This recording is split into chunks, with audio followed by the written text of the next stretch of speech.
Join me in the studio. Pebble beaches are one of those things that can be done incredibly well or incredibly badly. I've messed about with various techniques over the years for portraying pebble beaches. Some worked and some didn't. In this workshop, however, I'm going to show you as near a foolproof technique as you can get in watercolour.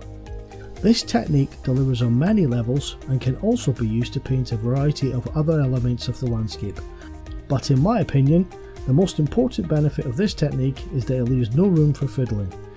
You just can't, because more or less everything is left to the gods of watercolour, just the way it should be.